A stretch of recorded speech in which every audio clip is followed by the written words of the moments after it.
प्यारे बच्चों, supreme court से जजमेंट आ चुका है।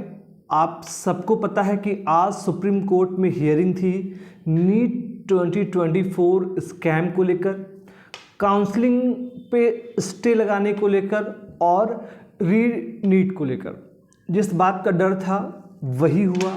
आप सबको पता है कि अगर आपके पास पैसा है तो आप किसी को भी खरीद सकते हैं, और इस देश में न्याय कभी उनको नहीं मिला है जो न्याय को डिज़र्व करते हैं।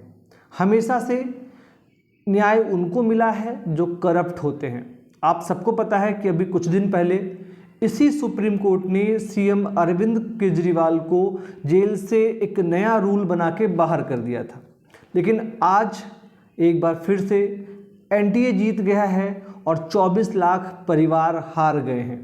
ऐसे परिवार जिनके बच्चे डॉक्टर बनना चाहते थे, इस देश को कुछ देना चाहते थे, उनके लिए एक बड़ी हार है। आज के केस में बड़ी हार है। अपकमिंग बहुत सारे केसेस लगे हुए हैं, उन पे क्या होगा उस पे अभी हम कुछ नहीं कह सकते हैं। आज सुप्रीम कोर्ट ने सबसे पहले तो काउंसलिंग जो स्टार्ट हुई है उड़ीसा में, उस पे स्टे लगाने से मना कर दिया। उसने कहा कि हम स्टे नहीं लगा सकते हैं, लेकिन अगर नीट एग्ज़ाम में स्कैम हुआ है तो इसके लिए हम एनटीए से जो है कुछ आंसर चाहते हैं, यानी एनटीए से हम कुछ पूछेंगे, एनटीए हमें बताएगा। और यही सुप्रीम कोर्ट पिछले कई सालों से करता आ रहा है। अब आप बताइए कि क्या एनटीए कभी एक्सेप्ट करेगा कि पेपर स्कैम हुआ है, पेपर में जो है गड़बड़ी हुई है, पेपर लीक हुआ है, नीट के रिजल्ट में स्कैम हुआ है? बिल्कुल नहीं करेगा, क्योंकि एनटीए चाहता ही यही है। जो एनटीए चाहता था वही फैसला सुप्रीम कोर्ट ने दे दिया है, और अब जो है काउंसलिंग पे रोक नहीं लगेगी, पहली चीज़ है।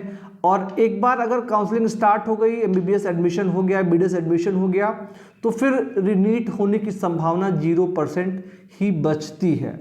ठीक है। अब एनटीए ने जो है एक नोटिस रिलीज किया है, एनटीए ने नहीं, सुप्रीम कोर्ट ने एनटीए के लिए, और उनसे मांगा है क्लेरिफिकेशन।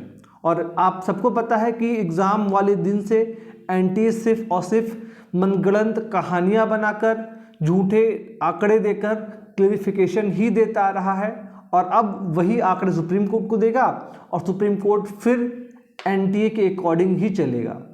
तो सीधी सी बात है कि अगर ऐसे ही फैसले आने हैं, ऐसे जजमेंट होना है, तो बंद कर दो सुप्रीम कोर्ट, एनटीए को बैठा दो सुप्रीम कोर्ट में, वही एग्ज़ाम कंडक्ट कराए, वही रिजल्ट स्कैम करे, वही फैसले दे।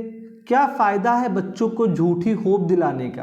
क्या फ़ायदा है देश को झूठी होप देने का कि सुप्रीम कोर्ट से न्याय मिलेगी, जब 24 लाख परिवार आज रोड पे हैं, 20,000 से अधिक बच्चे सुप्रीम कोर्ट के गेट पे खड़े होकर न्याय मांग रहे हैं? उनकी क्या गलती है? उन्होंने सिर्फ पढ़ाई की थी, मेहनत किया था, वो अपने हक का मांग रहे हैं न्याय। वो नहीं कह रहे कि उनको आप टॉप करा दो, वो ये बोल रहे हैं कि जो फेयर हो वो किया जाए। और सुप्रीम कोर्ट आज एक बार फिर से एक सही जजमेंट देने से पीछे हट गया।